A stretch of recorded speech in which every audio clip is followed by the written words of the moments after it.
સૌથી પહેલા મિત્રો ડેમો સ્ટેટસ વિડીયો જોઈ લો, પછી એડિટિંગ સ્ટાર્ટ કરીએ.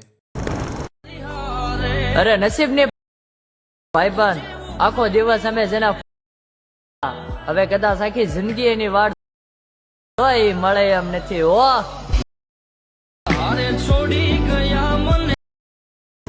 તમે જે પ્રકારનો ડેમો સ્ટેટસ વિડીયો જોયો તે જ પ્રકારનો વિડીયો બનાવતા શીખવાનો છું, તો વિડીયોને પૂરેપૂરો જોજો.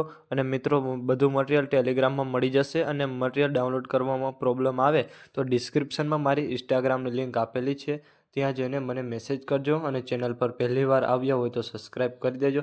તો ચાલો મિત્રો, વધુ ટાઈમ બગાડ્યા વગર એડિટિંગ સ્ટાર્ટ કરી દઈએ. સૌથી પહેલાં મિત્રો, તમારે બીટમાર્ક અને સોંગલેયર બંને પ્રોજેક્ટ ડાઉનલોડ કરી લેવાના છે. અને જો તમને ડાઉનલોડ કરતા ન આવડતું હોય તો ડિસ્ક્રિપ્શનની અંદર લિંક આપેલી છે, ત્યાંથી તમે વિડીયો જોઈ લેજો. પછી તમારે બીટમાર્ક પ્રોજેક્ટને ઓપન કરવાનો છે. ઓપન કરશો એટલે તમને આ રીતે કંઈક પ્રોજેક્ટ જોવા મળી રહેશે. પછી તમારે સ્ટાર્ટિંગમાં આવે એમાં તમારે ફોન્ટ ચેન્જ કરવાનો છે. ચેન્જ કરવા માટે ટેક્સ્ટ પર ક્લિક કરવાનું છે. અહીંયાથી તમારે એડિટ ટેક્સ્ટમાં જવાનું છે. અને અહીંયાથી ઉપર એરો બતાવે એના પર તમારે ક્લિક કરવાનું છે. અને અહીંયાથી તમારે આ ફોન્ટ રાખી દેવાનું છે. પછી તમારે નીચલા ટેક્સ્ટ પર ક્લિક કરવાનું છે. અહીંયાથી એડિટ ટેક્સ્ટમાં જવાનું છે. અને અહીંયાથી તમારે આ ફોન્ટ રાખી દેવાનો છે.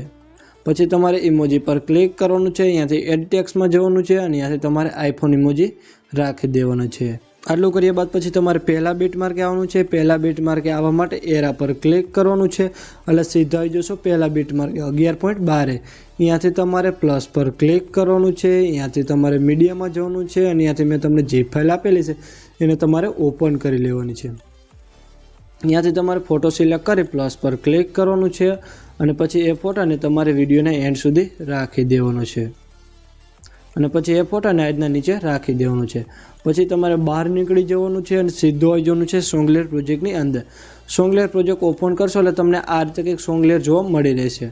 પછી તમારે લેયર પર ક્લિક કરવાનું છે. અહીંયાથી તમારે સિલેક્ટ ઓલ લેયર. પછી તમારે પાછું લેયર પર ક્લિક કરવાનું છે. અને અહીંયાથી તમારે કોપી લેયર. પછી તમારે બહાર નીકળી જવાનું છે અને સીધું આવી જવાનું છે બીટમાર્ક પ્રોજેક્ટની અંદર. અહીંયાથી તમારે પહેલા બીટમાર્ક આવી 11.12 થી લેયર પર ક્લિક કરવાનું છે. અને અહીંયાથી તમારે પેસ્ટ લેયર કરી દેવાનું છે. આટલું કર્યા બાદ પછી તમને કાંઈ ઇફેક્ટવાળું આઇકન તમને બંધ જોવા મળતું હશે, એને તમારે ચાલુ કરી દેવાનું છે. અને એ ઇફેક્ટને સૌથી ઉપર રાખી દેવાનું છે. પછી તમારે સ્ટાર્ટિંગમાં આવી જવાનું છે. અહીંયાથી તમારે પ્લસ પર ક્લિક કરવાનું છે. અહીંયાથી તમારે મીડિયામાં જવાનું છે. અને અહીંયાથી તમારે આ બ્લેક સ્ક્રીન વિડીયો લઈ લેવાનો છે. પછી તમારે વિડીયો પર તમારે ક્લિક કરવાનું છે. અહીંયાથી તમારે 3 ટપકા પર ક્લિક કરવાનું છે. અને અહીંયાથી તમારે ફેલ કોમ્પ્રેશન એરિયા કરી દેવાનું છે. પછી તમારે બ્લેન્ડિંગ ઓપ્સિટી પર ક્લિક કરવાનું છે. અહીંયાથી તમારે લાઇટિંગમાં જવાનું છે. અને અહીંયાથી તમારે પાછું સ્ક્રીન કરી દેવાનું છે.